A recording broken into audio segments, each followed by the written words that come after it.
మన ప్రభువును రక్షకుడైన యేసుక్రీస్తు వారి నామంలో మీ అందరికీ నా హృదయపూర్వకమైన వందనాలు, శుభాలు మీకు చెల్లిస్తూ ఉన్నాను. ప్రియులారా, మన ప్రభువుని గురించిన విషయాలు నేర్చుకోవడానికి మన ఆయుష్కాలం చాలదు. మనకున్న కొద్ది ఆయుష్కాలంలో ప్రభువుని గురించి తెలుసుకోవడం చాలా అవసరం. ఆయన బోధనల గురించి మీకు ఒక మాటలో చెప్పాలి అంటే, నాకు తెలిసినంతలో, నేను నేర్చుకున్నంతలో ఆయన బోధ ఎలా ఉండేది అనేది మీకు ఒక మాటలో చూపిస్తాను. మార్కు సువార్త 12వ అధ్యాయం 14వ వాక్యం. వారు వచ్చి, బోధకుడా, నీవు సత్యవంతుడవు, నీవు ఎవరిని లక్ష్య పెట్టని వాడవని మేమెరుగుదము. నీవు మోమోటము లేని వాడవై దేవుని మార్గము సత్యముగా బోధించువాడవు. ఆయన బోధ ఎలా ఉండేది అంటే, మనుషులను లక్ష్య పెట్టువాడు కాడు. ఆయన మోమోటము లేనివాడు. సత్యం చెప్పే విషయంలో మొఖమాటము లేకుండా మాట్లాడతారండి అంటారు కదా. మోమోటము లేనివాడు, అరమర తేడా లేకుండా మాట్లాడేవాడు. మోమోటము లేనివాడు, సత్యమును సత్యంగా బోధించువాడు. నేటి బోధకులు యేసుక్రీస్తు వారిలా బోధించాలని నేను ఆశిస్తున్నాను. ఆయన బోధ మనుషులను బట్టి బోధించలేదు. ఆయన రాజులను సహితం, తప్పు చేసిన ప్రతి రాజును సహితం ఖండించాడు, బుద్ధి చెప్పాడు. మనుషులను లక్ష్య పెట్టక, మోమోటము లేకుండగా సత్యమును బోధించిన సత్యవంతుడు. మరి ఆయన దగ్గర ట్రైనింగ్ అయినా, ఆయన పాదాలు పట్టుకుని నేర్చుకున్న సేవకులు అలా ఉండాలా లేదా? తప్పు చేసిన ఒక రాజును ఇలా ఖండించాడు. ఎలా ఖండించాడో నేను చూపిస్తున్నాను. లూకా సువార్త 13వ అధ్యాయం 32వ వాక్యాన్ని నేను చదువుతూ ఉన్నాను. ఆయన వారిని చూచి, మీరు వెళ్ళి ఆ నక్కతో ఇలాగూ చెప్పుడి. ఆయన వారిని చూచి, ఎవరిని చూచి? పై వచనంలో, 31వ వచనంలో, ఆ గడియలోనే కొందరు పరిసయ్యులు వచ్చి, నీవిక్కడ నుండి బయలుదేరి పొమ్ము, హేరోదు నిన్ను చంపగోరుచున్నాడని ఆయనతో చెప్పగా, ఆయన వారిని చూచి, మీరు వెళ్ళి ఆ నక్కతో ఇలాగూ చెప్పుడి. ఇదిగో, నేడును రేపును నేను దయ్యములను వెళ్ళగొట్టొచ్చు, రోగులను స్వస్థపరచు నుండి 3వ దినమున పూర్ణ సిద్ధి పొందేదను. అయినను నేను రేపు ఎల్లుండి నా త్రోవను నేను పోవుచుండవలెను. ప్రవక్త యెరూషలేమునకు వెలుపల నశింప వల్లపడదు. క్రీస్తునందు ప్రియ దేవుని పిల్లారా, హేరోదు రాజు దగ్గర నుంచి పరిసయ్యులు వచ్చి ఏం చెప్పారు అంటే, యెరూషలేమును విడిచి వెళ్ళిపో, హేరోదు నిన్ను చంపజూచుచున్నాడు. మీకు హేరోదు అనే రాజుల గురించి ఒక మాటలో మీకు నేను వివరిస్తాను. యూదుల రాజు అయిన హేరోదు, ఈ మాట పదే పదే మనకు వస్తున్నప్పుడు హేరోదు అని ఎవరిని అంటారంటే యూదులను పరిపాలించే రాజును హేరోదు అంటారు. మనకు క్రీస్తుకు పూర్వం 37వ సంవత్సరం మొదలుకొని క్రీస్తు శకం 93వ సంవత్సరం వరకు 6 యూదుల రాజులు అనబడిన హేరోదులు పరిపాలన చేశారు. 6. ఇప్పుడు యేసు ప్రభు కాలంలో అంటే శిలువ కాలంలో చతుర్థాధిపతి అయిన హేరోదు అంతిపాస్ అంటారు. ఈ హేరోదు అంతిపాస్ గురించి ఆ నక్కతో మీరు ఇలాగూ చెప్పుడి అన్న మాట వివరంగా మీకు చెప్తాను. ఎందుకంటే ఆ మాట చెప్పుటలో ఉన్న ఆంతర్యము ఏమిటి? ఏ విషయమైనా కొద్దితో ముగించేది కాదు. ఒక విషయాన్ని చెప్పడానికి కొంత సమయం పడుతుంది. దాన్ని మరొక వాల్యూమ్లో మనం పెడితే అర్థం కాదు అన్న ఉద్దేశంతో ఒకే వీడియోలో కొంచెం టైం పట్టిన స్కిప్ చేయకుండా అదే వీడియోను కంటిన్యూ చేస్తే విషయాలు మీకు అర్థమవుతాయన్న ఉద్దేశంతో కొంత క్రీస్తుకు పూర్వం 37వ సంవత్సరం మొదలుకొని క్రీస్తు శకం 93వ సంవత్సరం వరకు సుమారుగా 130 సంవత్సరాలు యూదులను వారు ఏలుబడి చేశారు. ఇతను ఎన్నోవ హేరోదు అంటే చతుర్థాధిపతి, అంటే 4వ హేరోదు రాజు. ఈ రాజు స్థితి ఎలాంటిది అంటే మీకు ఒక మాటలో చూపిస్తాను. మత్తయి సువార్త 14వ అధ్యాయం 1వ వాక్యం, తర్వాత లూకా సువార్త 3వ అధ్యాయం 19వ వాక్యం. లూకా సువార్త 3వ అధ్యాయం 19వ వాక్యంలో చతుర్థాధిపతి అయిన హేరోదు అని ఉంటుంది. ఈ చతుర్థాధిపతి అయిన హేరోదు చేసిన సకల దుష్కార్యములు అని ఉంటుంది. సకల దుష్కార్యములు, వీరిదంతా రాక్షస పరిపాలన. ఈ హేరోదులదంతా కూడా రాక్షస పరిపాలన.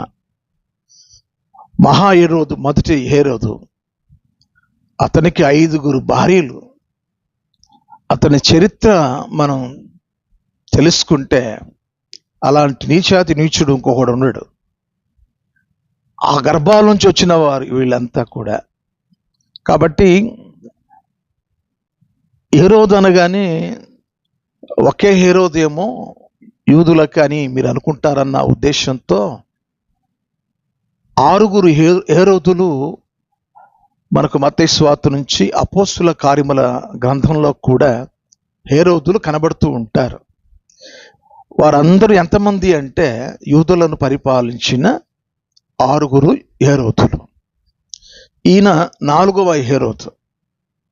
యేసు ప్రభు వారి కాలంలో అంటే శిలువ కాలంలో ఈ చతుర్థాధిపతి అయిన ఈ హేరోదు ఎటువంటి వాడంటే సకల దుష్కార్యములు చేసిన వాడు. సకల దుష్కార్యములు చేసిన ఇతడు బెదిరిస్తున్నాడు. ఏమని బెదిరిస్తున్నాడు? ఆ పరిచయుల చేత పంపిస్తున్నాడు, నేను చంపబోతున్నానని చెప్పు అని. క్రీస్తునందు నా ప్రియమైన దేవుని పిల్లలారా, పాపము చేసిన వారిని లేఖనాలు జంతువులతో పోల్చి మాట్లాడడం జరిగింది. మీరు అనుకోవచ్చు, మరి ఆయన నోట గుండా ఆ నక్కతో ఇలాగూ చెప్పుడి అనటమేమిటి అని మీరు నన్ను అడగవచ్చు. మీరేమీ తొందరపడ అవసరం ఏమీ లేదు. చాలా సబ్జెక్ట్ ఉంటుంది. దేవుడు మాట్లాడాడు అంటే, ప్రభువుల వారు ఆ మాట మాట్లాడారు అంటే అందులో చాలా పరమార్థం ఉంటుంది. స్కిప్ చేయకుండా చివరి వరకు మీకు ఆ యొక్క గుప్తమై ఉన్న ఆ మర్మం, ఆ సత్యం ఎందుకు చెప్పాల్సి వచ్చింది అనేది చివరి వరకు వినండి. తొందరపడకండి. ఆయన నక్కతో ఇలాగూ చెప్పుడు అన్నమాట రాజు కదా, రాజుగారిని అలా అగౌరవంగా మాట్లాడొచ్చా అని మీరు తొందరపాటు కలిగి మాట్లాడితేనేమో కొద్దిగా నిదానించి వినండి, నేను చెప్తాను. బైబిల్లో పాపము చేసిన వారిని జంతువులతో పోల్చడం జరిగింది. నేను పేతురు రాసిన 2వ పత్రిక 2వ అధ్యాయం 22వ వాక్యాన్ని చదువుతున్నాను. కుక్క తన వాంతికి తిరిగినట్టును, కడుగబడిన పంది బురదలో దొర్లుటకు మళ్ళినట్టును అను నిజమైన సామెత చొప్పున వీరికి జరిగెను. ఎలాగూ జరిగెను? కుక్క తన వాంతిని ఏం చేస్తుంది? అది మళ్ళీ తింటుంది. మళ్ళీ పందిని గురించి మాట్లాడింది. పంది అది బురదలో కడగబడిన తర్వాత అది మరలా అది బురదలోకి వెళ్ళి పడిపోతుంది. అది ఎవరిని బట్టి మాట్లాడింది అంటే, ఆ వాక్యం పేతురు రాసిన 2వ పత్రిక 2వ అధ్యాయం 20వ వాక్యం. వారు ప్రభువును రక్షకుడైన యేసుక్రీస్తు విషయమైన అనుభవ జ్ఞానము చేత లోక మాలిన్యములను తప్పించుకొనిన తర్వాత మరలా వాటిలో చిక్కుబడి వాటి చేత జయింపబడిన ఎడల వారి కడవరి స్థితి మొదటి స్థితి కంటే మరి చెడదగును. ఒకసారి రక్షణ పొందిన తర్వాత మారు మనసు పొంది బాప్తిసం పొందుకొని ప్రభు బలలో పాలు పంపులు పొందుతూ ఉన్న సమయంలో అపవాదికి చోటిచ్చి తిరిగి వెనకటి జీవితానికి వెళ్ళిపోతే వారి జీవితం మొదటి స్థితి కంటే వారి కటపటి స్థితి ఎలా ఉంటుందంటే, కుక్క తన వాంతికి గతికినట్టు, కడగబడిన పంది తిరిగి బురదలో పడినట్టు ఉంటుంది. సరే, మరొక సందర్భాన్ని మీ ముందుకు తీసుకొస్తున్నాను. చూడండి ప్రియులారా, మత్తయి సువార్త 23వ అధ్యాయం 33వ వాక్యం.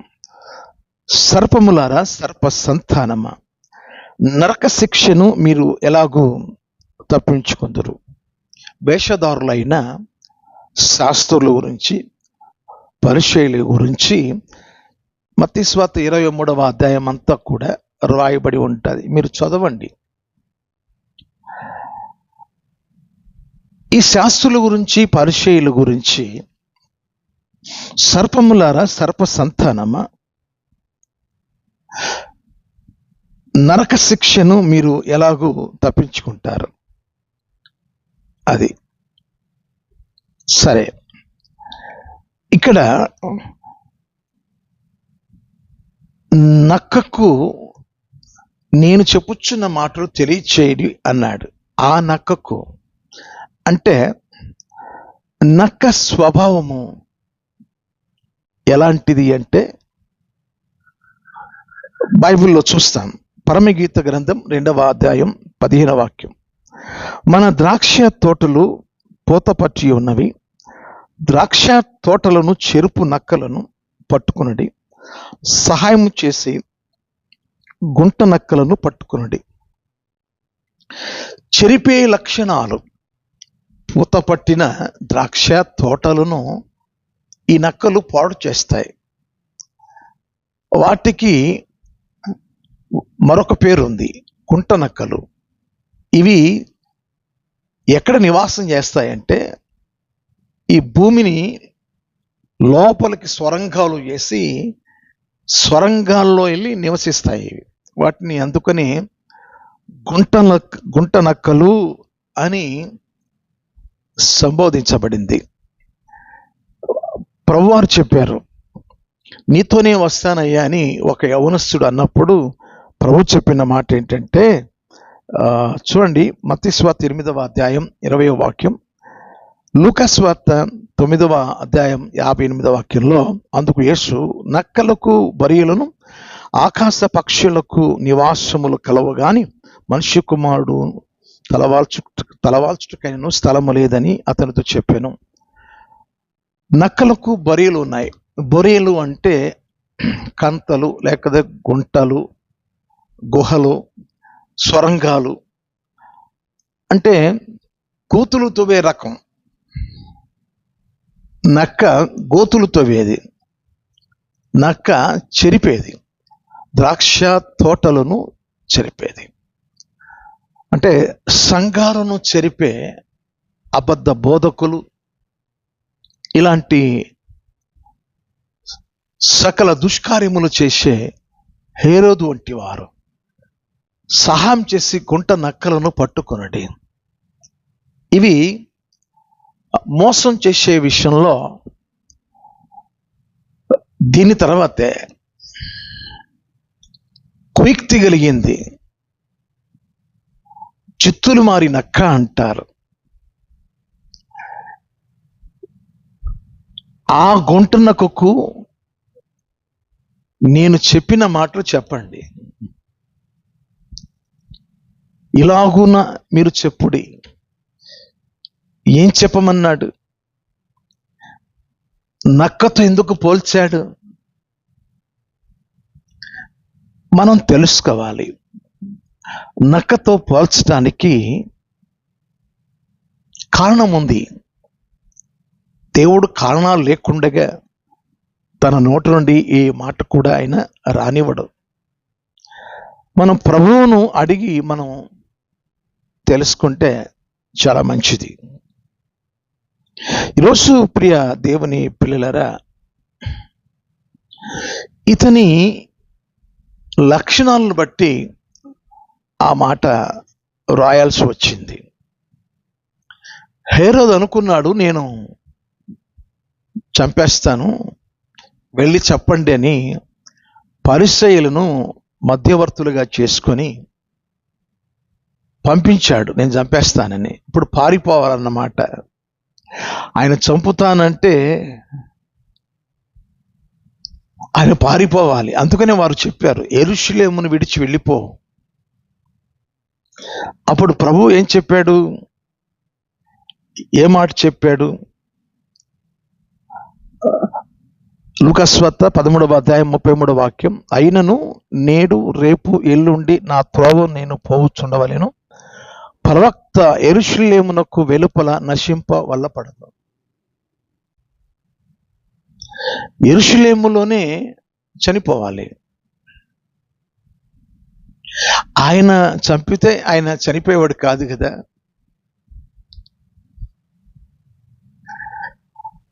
చూద్దాం. ఎందుకంటే దేవుని విషయాలు మనము స్పష్టంగా మనం మాట్లాడుకుంటేనే విషయాలు మనకు అర్థమవుతాయి. చాలామంది ప్రభువుని గురించి తెలియక ఏవేవో మాట్లాడుతూ ఉంటారు. పిలాతు కూడా ఇలాగూ మాట్లాడిన మాటలు మనం చూస్తాం. యోహాను సువార్త 19వ అధ్యాయం 10-11 వాక్యాలు నేను చదువుతున్నాను. గనుక పిలాతు నాతో మాట్లాడవా? నిన్ను విడుదల చేయుటకు నాకు అధికారము కలదనియు, నిన్ను సిలువ వేయుటకు నాకు అధికారము కలదనియు నీవు ఎరుగవా అని ఆయనతో అనిను. అందుకు యేసు, పైనుండి నీకు ఇయ్యబడి ఉంటేనే తప్ప నా మీద నీకు ఏ అధికారమును ఉండదు. అందుచేత నన్ను నీకు అప్పగించిన వానికి ఎక్కువ పాపము కలదని చెప్పాను. కాబట్టి నా మీద ఎవరికి అధికారం లేదు.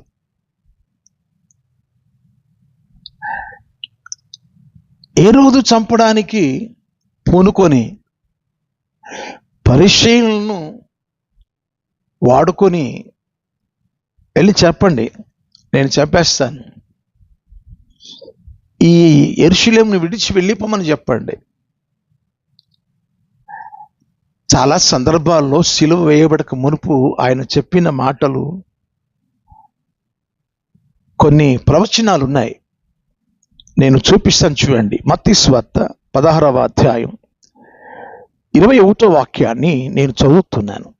అప్పటి నుండి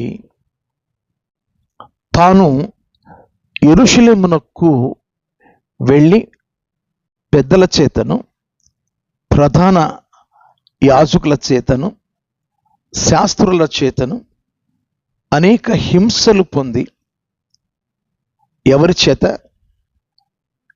పెద్దల చేతను, ప్రధాన యాజకుల చేతను, శాస్త్రుల చేతను అనేక హింసలు పొంది చంపబడి 3వ దినమున లేచుట అగత్యమని యేసు తన శిష్యులకు తెలియజేయ మొదలు పెట్టగా, ఆయన ఎలా చనిపోతాడో ఆయన బహిరంగంగా చెప్తా వస్తున్నాడు.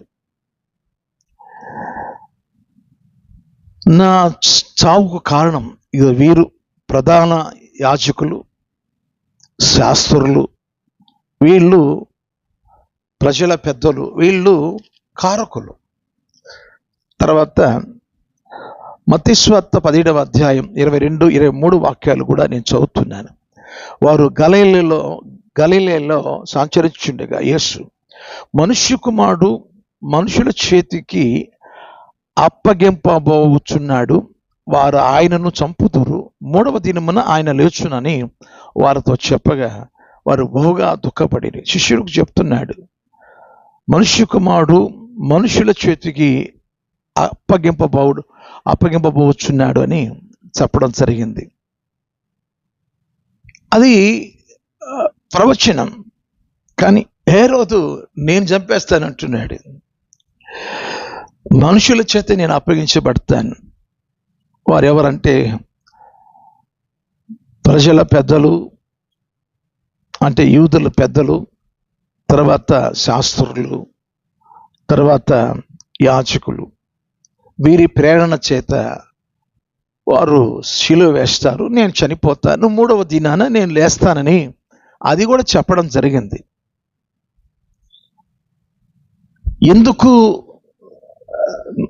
ఆ నక్కతో ఇలాగున చెప్పుడి అంటే, ప్రవక్త వెలుపల నశించడు, యెరూషలేములో చనిపోవాలని ప్రవచనం ఉంది.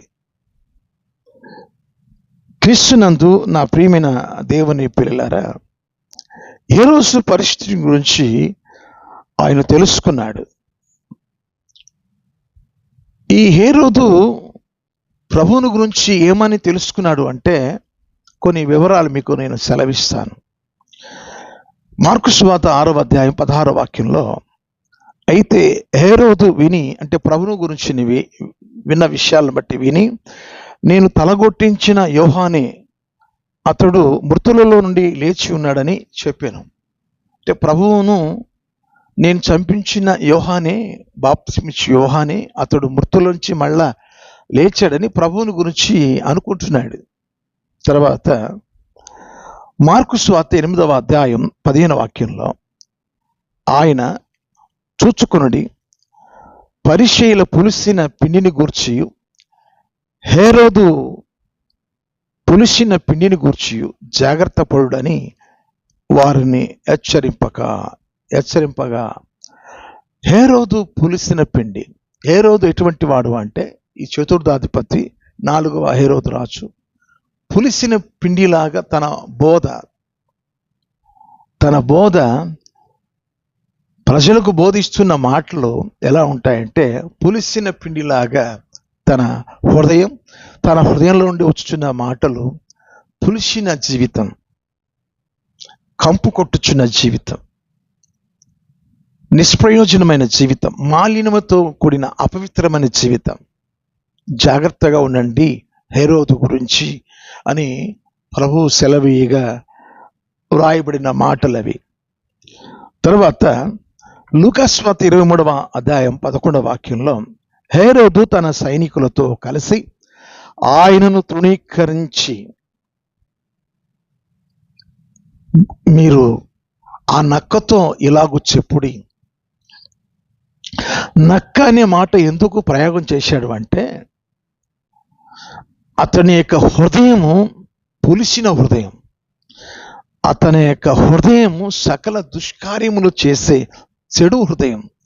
ఇక్కడ చూడండి, హేరోదు తన సైనికులతో కలిసి ఆయనను తృణీకరించి అపహసించి ఆయనకు ప్రశస్తమైన వస్త్రము తొడిగించి పిలాతునొద్దకు మరలా పంపెను.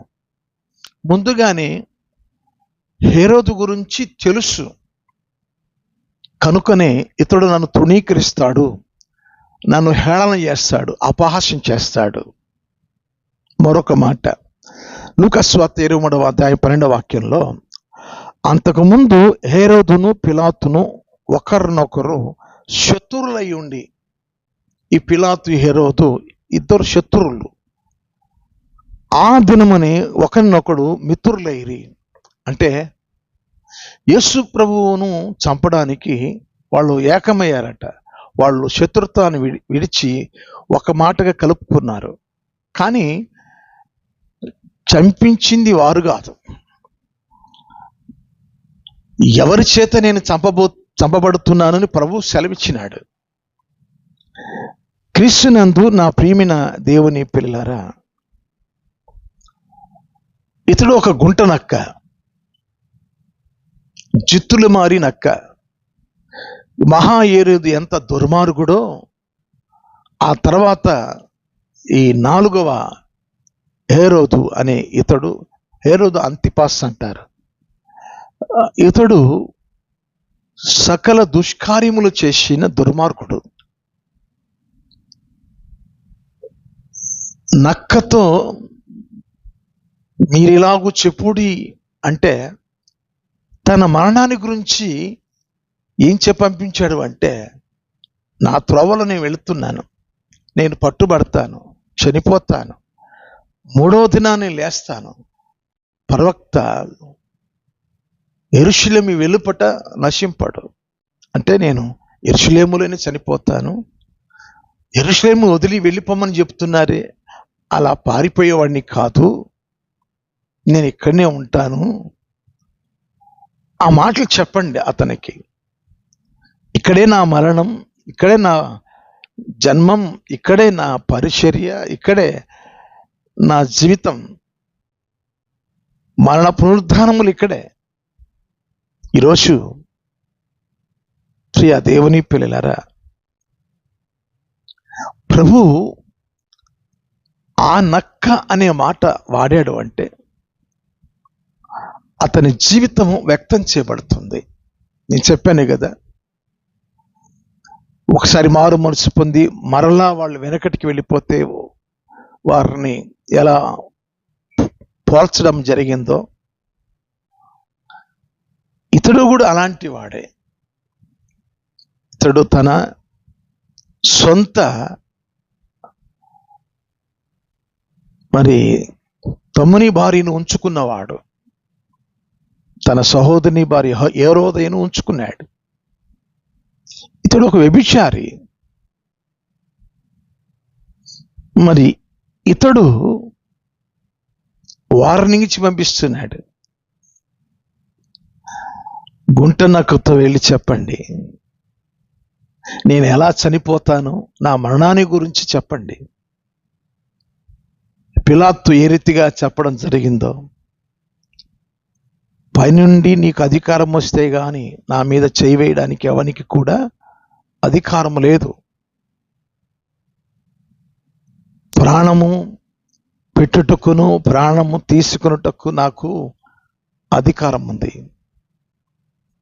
ఈరోజు ప్రియ దేవుని పిల్లలారా, మనల్ని కూడా చాలా మంది బెదిరిస్తూ ఉంటారు. ఏంటి నీవు అలా బోధిస్తున్నావు? మాలాంటి సేవకులను కొంతమంది బెదిరిస్తూ ఏవేవో మాట్లాడుతూ ఉంటారు. అలా దైవ సేవకులు వారు పొందుకున్న ఆత్మ పిరికి ఆత్మ కాదు కదా, ఇంద్రియ నిగ్రహము కలిగిన ఆత్మ, భయపడి పారిపోయే ఆత్మ కాదు అది. అవసరమైతే ప్రభు కొరకు హతసాక్షులు అవుతారు. కానీ యెరూషలేములో నుండి విడిచి పారిపో అంటే పారిపోయే అలాంటి పిరికి పందగాదు నేను ఇక్కడే చనిపోవాలని ప్రవచనాలు చెప్పబడ్డాయి. ఎవరి చేత నేను చంపబడతాను కూడా నేను చెప్పాను. అది తెలుసుకోకుండా వారిని ఇచ్చి పంపించిన ఆ రాజుకు సరైన ప్రత్యుత్తరము తెలియచేయండి. మీకు కొన్ని ప్రవచనాలు మీకు నేను చెప్తాను ప్రియులరా. నక్క అది గుంటలు తవ్వే స్వభావం దానికి.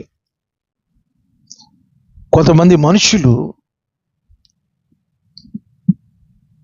ఎదుట బాగా నవ్వుతుంటారు, ఎదుట చాలా సంతోషంగా ఏదో ప్రియమైన వారుగా మాట్లాడతారు, కానీ ఎదుట వారిని ఎలా మోసగిస్తారంటే వారికి గోతులు తవ్వుతారు, వారి జీవితాల్లోకి అక్రమముగా ప్రవేశిస్తారు. వారు కూర్చున్న ఆ కుర్చీ కిందనో లేకపోతే వారు ఎక్కడున్నారో దాని కింద గోతి తవ్వుతారు. అప్పుడు వాళ్ళు పడిపోతారు. ఈ గుంటలు తవ్వే రకం ఈ నక్కకున్న స్వభావం ఏంటంటే అది భూమి లోపలికి స్వరంగం చేసుకుంటూ వెళ్ళిపోతుంది. ఆ లోపల ఆ గుహల్లోకి వెళ్ళి నివాసం చేసే దాని బతుకు, గోతులు తవ్వే బతుకు. కొంతమంది జీవితాలు హేరోదియా అనే మరదలు, ఆమె భర్తను పోగొట్టుకుంది, ఆమెతో అక్రమ సంబంధం పెట్టుకొని ప్రజల దగ్గర రాజుగా ఏలుబడి చేయడం బాప్తిస్మిచ్చి యోహాను చూడలేకపోయాడు. ఆ సత్యం చెప్పిన దానికి నీవు అలాగూ మీరు పరిపాలన చేయకూడదు, అది నీకు తగదు అని ఖండించినప్పుడు బాప్తిస్మిచ్చి యోహాను చంపించాడే గాని ఆయన చెప్పిన సత్యాన్ని పాతిపెట్టలేకపోయాడు, నరకలేకపోయాడు. ఇదిగో యేసుప్రభు వచ్చేశారు. వెళ్ళి ఆ నక్కతో చెప్పండి, ఆయన యెరూషలేము వదిలిపోమ్మంటే వెళ్ళిపోయేవాడిని కాదు, నేను ఇక్కడే పుట్టి పెరిగాను, ఇక్కడే నేను చనిపోయి తిరిగి మరణానికి గెలిచి లేస్తాను, మళ్ళీ ఇక్కడికే వస్తాను నేను. ఈరోజు నక్క స్వభావాన్ని బట్టి ఆ నక్కతో చెప్పమన్నాడు. నక్క లాంటి మనస్తత్వం కలిగిన వారు సంఘాలలో సమాజంలో ఉన్నారు. వాడు జిత్తులు మరి నక్కండి అంటారు ఆ వ్యక్తి జీవించే జీవితాన్ని బట్టి. మీకు కొన్ని ప్రవచనాలు నేను మీకు చెప్పాలి ప్రియులారా. యెషయా గ్రంథం 2వ అధ్యాయం 19వ వాక్యంలో ఒక ప్రవచన వాక్యం ఉంది, నేను చదువుతున్నా. యెహోవా భూమిని గజ గజ వణికింప లేచున్నప్పుడు ఆయన భీకర సన్నిధి నుండి, ఆయన ప్రభావ మహత్యము నుండి మనుష్యులు కొండ గుహల్లో దూరుట, నేల బొరియలలో దూరుదురు. అంటే రెండవ రాకడ గురించిన ఒక మర్మం. కొండల గుహల్లో దూరుతారు రాకడలో, నేల బొరియలలో దూరుతారు అని చెప్పడం జరిగింది. నక్క నైజం ఏంటంటే తప్పించుకునే తత్వం. ఇప్పుడు నీవే ఆ తప్పు చేసిందంటే అక్కడి నుంచి తప్పుకుంటారు కొంతమంది. అలాంటి నైజం కలిగిన వాడు ఈ రాజు. రాకడలో ఇటువంటి నక్కలు, గుంట నక్కలు కొండ గుహల్లో దూరుతారు, నేల బొరియలలో దూరుతారట. అది ఎప్పటి కాలపు ప్రవచనం. గొర్రె పిల్ల ఉగ్రత దినోత్సవం నాడు జరుగుచున్న ప్రవచనం అది. నక్క ఏ రీతిగా గుహల్లోకి వెళ్ళి స్వరంగాల్లోకి వెళ్ళి దూరుతాదో అలాంటి సందర్భము రావడానికి కూడా ఒక హెచ్చరిక చేయబడింది. చూడండి, ప్రకటన గ్రంథం 6వ అధ్యాయం 15 నుండి 17 వాక్యాలు కలిసి ఉంటాయి. భూరాసులు 1, గనులు 2, సహస్రాధిపతులు 3, ధనికులు 4, బలిష్ఠులు 5, ప్రతి దాసుడు 6, ప్రతి స్వతంత్రుడు 7, కొండ గుహలలోను బండల సందులలోను దాగుకొని సింహాసనాసనుడై ఉన్న వాని యొక్కయు గొర్రెపిల్ల యొక్కయు ఉగ్రత మహాదినము వచ్చెను. దానికి తాళజాలిన వాడు ఎవడు? మీరు మా మీద పడి ఆయన సన్నిధికిని గొర్రెపిల్ల ఉగ్రతకును మమ్మును మరువు చేయడి అని పర్వతములతోనూ బండలతోనూ చెప్పుచున్నారు. క్రీస్తునందు ప్రియ దేవుని పిల్లరా, ఇటువంటి 7 రకాల మనుషులు, ఈ 7 రకాల మనుషులట స్వరంగాల్లోకి వెళ్ళి దాక్కుంటారంట. తప్పించుకుంటారా? అలాగే సకల దుష్కార్యములు చేసిన ఈ చతుర్థాధిపతి తప్పించుకోలేడు. అలాంటి వారిని నక్క అంటారు. చాలామంది ఏమి తెలియనట్టుగా ఉంటారు. అన్ని పనికిమాల పనులు చేసి వచ్చి మందిరాల్లో కూర్చుంటారు, పెద్ద మనుషుల్లా కూర్చుంటారు, ఏదో న్యాయం చెప్పే వారిలో కూర్చుంటారు, పనికిమాల అలవాట్లు అన్నీ ఉంటాయి వాళ్ళకి. అలాంటి వారిని గుంట నక్క అంటారు. 3-4 భార్యలు చేసుకున్నవాడు భార్యాభర్తలు విడిపోయి ఉంటే వారి మధ్యకు వచ్చి ఏం న్యాయం తీర్పు తీరుస్తాడు? కనుక అటువంటి పాపకార్యాలు చేసి ఏలుబడి చేస్తున్న ఇతడు చతుర్థ అధిపతి అయిన ఈ హేరోదు గురించి నక్క అనే మాటలో ఉన్న పరమార్థం ఏంటంటే, ఇటువంటి వారు, ఇటువంటి సహస్రాధిపతులు, ధనికులు, బలిష్ఠులు, ప్రతి దాసుడు, స్వతంత్రుడు, కొండ గుహలలో బండ సందుల్లో చెప్పబడిన ఆ ప్రవచనం ఎవరు తప్పించుకోలేరు. ఏ రోజు నువ్వు తప్పించుకోలేవు. నువ్వు తోకున్న గుంటలు నువ్వు పడతావు, నువ్వు త్రవ్వుకున్న గుంటలు నువ్వు పడతావు. తప్పు చేసిన వాడు ఎవడు తోకున్న గుంటలు వాడు పడిపోతాడు. నేను చెప్తున్నాను ప్రియులారా, ప్రభు ఒక మాట చెప్పాడు అంటే దానికి అర్థం ఉంటుంది, పరమార్థం ఉంటుంది. తొందరపాటు కలిగి ఏవేవో వ్యాఖ్యానాలు మనము చేయకూడదు. ప్రభు దగ్గర మనము నేర్చుకోవలసి ఉంది. అందుకోసమే నేను చెప్పుచున్న విషయాలు కొంచెం మెటీరియల్ కలిగిన సబ్జెక్ట్ ఉంటుంది. కొద్దిగా మీరు స్కిప్ చేయకుండా విషయాలు మీరు నేర్చుకోగలిగితే చాలా మంచిది అని నేను వివరంగా ఈ మాటలు మీకు చెప్తూ ఉంటాను. కాబట్టి ఆ పరిశీలతో చెప్పిన మాట, ఆ నక్కతో ఇలాగు చెప్పుడి. నేను చంపేస్తానని అన్నాడే, కాబట్టి ఆ మరణానికి భయపడి యెరూషలేము విడిచి వెళ్ళిపోమ్మని చెప్పంపించాడు. కానీ ప్రవక్త యెరూషలేములోనే చనిపోతాడు. అంటే ఆయన ఒక ప్రవక్తగా భావించుకొని, నేను ఇక్కడే చనిపోతాను నాయన, ఎలా చనిపోతానో కూడా సందర్భాలు కూడా గతంలో చెప్పాడు.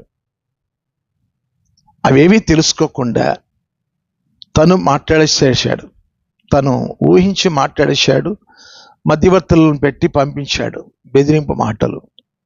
అలా పారిపోయేవాడు కాదు కదా. కనుక ఈరోజు దేవుని ఆత్మ కలిగిన వారు ధైర్యంగా ఉంటారు.